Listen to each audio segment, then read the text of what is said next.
현대 산문이다. 잘 들어 지금부터. 첫 번째 how to read야. 뭐가 중요하다고? 뭐부터 읽어라? 보기. 근데 현대 산문에서 보기는 뭐가 중요해? 갈등의 원인이 나와 있을 때가 많아. 그러니까 이 갈등이 왜 나왔냐? 아 그거 6.25 때문이에요. 이 갈등? 아 월남전 때문이에요. 아 이 갈등? 아 산업화 때문이에요 라고 알려줄 때가 많아요. 그러니까 참고해서 읽을 필요가 있겠지. 단 뭐에 유의한다? 병렬에 유의한다. 내가 항상 얘기하잖아. 봐봐. 보기가 딱 있는데 알파, 베타, 감마 이렇게 나눠져 있어. 그럼 Z는 알파겠군.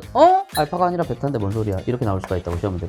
병렬 나올 때 항상 조심하세요. 그 다음 사람이 먼저다 얘기했었죠? 인물의 관계가 있고 내면이 있는데 당연히 현대 소설로 넘어갈수록 뭐가 중요해? 고전은 관계였어. 현대는 뭐야? 내면. 내면에 뭘 잡으라 그랬어요? 복합성, 양면성, 양가성, 이중성. 어떻게 하나의 감정만을 가져 사람이. 애증이다 그럼 애정 있고 증오 있고 따로따로 뽑아내서 어떤 점에서 애정이고 어떤 점에서 증오인지 왜 그런지 감정을 딱 뽑아내고 정리하는 게 중요하다. 알겠어? 이 관계, 내면 이런 것들을 우리 뭐라고 얘기할 수 있냐면 관계 쪽으로 좀 더 몰입하면 이거는 외적 갈등이라고 얘기하고 이건 내적 갈등이라고 얘기하니까 갈등이 외적 갈등과 내적 갈등으로 나눠진다고 내 말은. 결국 소설은 갈등의 문학이에요. 근데 외적 갈등은요 50%. 그러니까 있냐 없냐 따져야 돼. 그러니까 내 말은 외적 갈등은 인물 사이의 갈등이거든. 인물 간의 갈등이거든. 50%라는 건 뭐냐면 있을 확률 없을 확률이야. 5대 5라는 건 평가원이 사기치기 쉽다는 얘기야. 갈등이 있는데 없다고 사기치기 쉽고 갈등이 없는데 있다고 사기치기 쉽다고. 그러니까 평가원 페이크로 굉장히 잘 나오니까 인물 간 인물 사이가 나오면 실제로 그런 갈등이 있는지 없는지 여부를 굉장히 잘 따져야 돼. 반면에 내적 갈등은 70% 정도 허용.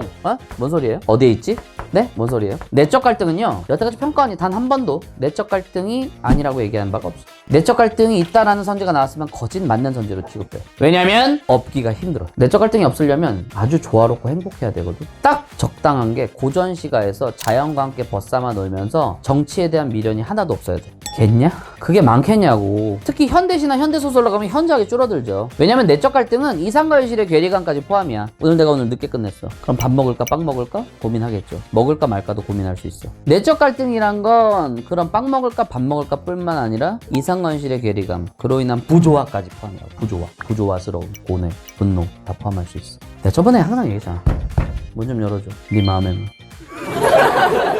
자 봐봐. 내가 원하는 건 마음의 문을 열고 들어가는 건데 그녀의 마음의 문이 꼭 닫혀있어. 그치? 그러면 이건 분명히 내적 갈등 돼 안 돼? 된다고. 근데 받아들이 입장에서 굉장히 역겨워. 유대종이 이렇게 고백해서. 그럼 이것도 내적 갈등 되지. 그 역겨워 이런 거. 그러니까 내가 볼 때는 내적 갈등이라는 건 안 되기가 쉽지 않다. 근데 100%라고 단정 지을 수는 없으므로 70% 정도 허용한다. 그럴 때는 있냐 없냐를 따지기보다는 어디에 있지라고 생각하고 따지는 게 더 빨라. 있냐 없냐부터 필터로 들어가면 훨씬 오래 걸린다. 차라리 있을 확률이 좀 더 높은데 도대체 어디 있을까? 어느 구간에 있을까라고 생각하고 찾는 게 빠르다. 알겠어? 두 번째, 장면 단위로 사고하는데 씬이라는 건 시간, 공간, 중략, 태도 이거야. 시간이 변했다. 이런 것들 평가원이 자주 내고 특히 왜 시간과 관련해서 여러분이 잘 사고해야 되냐면 회상이 잘 나와. 왜냐면 잘 봐. 여기도 봐봐. 내면, 회상. 개인에 대한 고민과 성찰이 많은 게 현대문학의 종특이에요. 유충열전 천자가 위기에 빠져? 그냥 구하는 거야. 고민 따위 안 해. 근데 현대소설은 고민하지. 우리 아버지를 감옥 보낸 대통령이야? 그러면 도와주고 싶지 않겠지. 하지만 국가가 위기면 도와야 돼. 이 속에서의 굉장히 갈등 상황, 내적 부침 상황과 갈등 상황이 있는 게 바로 현대문학이야. 차이 알겠어? 내면에 집중하고 자아, 에고라고 해요. 자아에 집중하니까 이런 회상이라든지 내면적인 측면이 자주 나오는 거라. 공간이 변했어? 그러면 또 슬래시 치는데 이건 초월계로 가는 고전이 많죠. 공간의 이동은. 현대소설도 공간이 없지 아니해요. 중략 앞뒤 차이. 중략 앞은 주로 인물, 중략 뒤는 갈등 관계. 왜냐면 돌다리 생각해봐.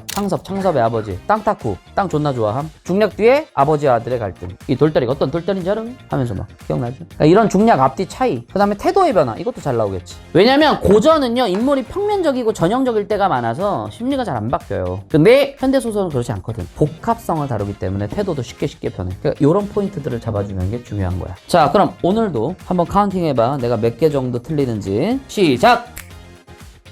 보기 봐봐. 3개로 나눠지죠. 어떻게 나눌 수 있어요? 서술자인 성인인 나. 앞으로 서술자는 성인이야. 근데 얘가 서술할 때가 있고 그럼 우린 이해하게 되죠. 그죠? 그때 무슨 일이 있었다라고 얘기해 주잖아. 어른이가. 어른이 된 내가 얘기해 주니까 이해되죠. 그냥 묘사할 때는 우리가 알아서 해석해야겠지. 그리고 유년 시절의 나로 제한할 때가 있다. 그때 묘사하면 우린 알아서 해석해야 되고요. 서술할 때는 우리가 공감하게 되는 거죠. 어린 나의 입장에 공감할 수가 있겠죠. 자 그러면 초반 봐봐. 여러분 한 평도 안 되는 구멍가게 중풍으로 쓰러져 있어. 노답 상황이죠. 아버지 입장에서. 그럼 유일한 수입원이 구멍가게고요. 그 구멍가게에 대한 아버지 잘 봐. 이 구멍가게야? 어린애 입장에선 이 구멍가게겠지. 근데 이가 아니라 뭐야? 그때 그 구멍가게야. 그럼 이건 뭐야? 성인이 된 내 입장이 되는 거야. 성인이 된 내가 그때 일을 기술한 거라고. 그래서 3번 1번 가능하다. 여기서 그러니까 1번 기억 서술자가 어떤 서술자야? 성인인 그 서술자가 아버지의 내면을 설명해서 독자의 이해를 돕는다. 다음 문단. 사건이 하나 있었죠. 캐러멜 처먹었어. 미키 대장군? 뭐야? 근데 아버지가 목덜미를 강수로 때려요. 손날로. 이런 정간날에 얌생이처럼 그렇게 전라닥질하면 뭐이가 남아있겠어? 어이? 그러고 나서 머쓱했는지 쫙이 맞아요. 파니까 아니 먹어라. 존나 침대래죠. 니은 나는 캐러멜 4개를 갖고 녹아내릴 끝에까지 쥔 채 서 있었다. 자, 이건 어떤 감정일까? 당혹일 수도 있고 아버지에 대한 약간의 따뜻함. 의외로 따뜻하네. 이럴 수도 있겠고 어떤 감정인지 모르겠어. 그러니까 이건 알아서 해석하라는 얘기야. 3번에 2번 전제는 스스로 해석해야겠다라고 얘기할 수가 있겠죠. 그러니까 최소한 이걸 통해서 알 수 있는 말은 2번에 2번. 아버지는 약간 애정에 서툰 사람이죠. 애정 표현에 대해서. 그러면서 그 다음 문단은 뭐냐면 아버지 돕는 게 너무 부끄러운 거야. 왜냐면 주변 애들 마주치는 날에는 부끄러울 수 있다. 중략 바로 위를 봐봐. 학원을 가거나 과외를 가는 여자애들 만난 날엔 정말 그 자리에서 혀를 빼물고 죽고 싶은 생각뿐이었다. 그죠? 그러니까 싫었던 거야. 자, 봐봐. 또 인물 정보가 중략 위에 나왔죠. 주로 어떤 정보야? 아버지는 굉장히 구멍가게에 대한 애정이 각별했고요. 나 같은 경우는 존나 싫었다. 뭐 이 정도. 그거 들키는 게 너무 싫었다. 중략 뒤! 문제는 혹부리 영감과의 갈등이 있죠. 그죠? 게스 카운팅을 못했어. 실제로. 디귿. 아버지의 얼굴은 금사얗게 질렸다. 여러분 3번에 3, 4번 혹시라도 네가 헷갈릴까봐 평가원이 어떻게 잡아놨어? 3번에 3번 봐봐. 만약 독자라면 가정했죠. 만약 유대종이 185였다면 이미 애가 셋이었겠지. 근데 누가 와가지고 선생님은 185가 아니에요. 158이에요. 이러면 완전 문제를 잘못 읽은 거라. 그러니까 제 말은 3번에 3번은 그 가정하에 움직여야 된다.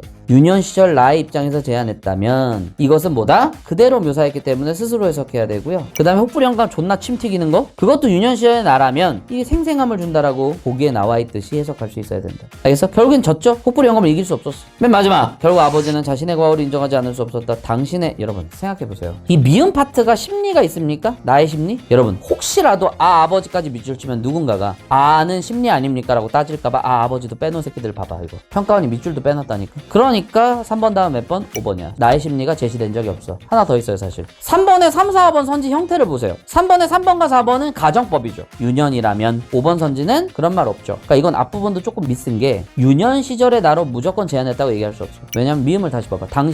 어떤 어린애가 당신의 자그마한 구멍가게라 그래. 지 아버지 가게를 당신의 작은 구멍가게를 소유하고 계셨다.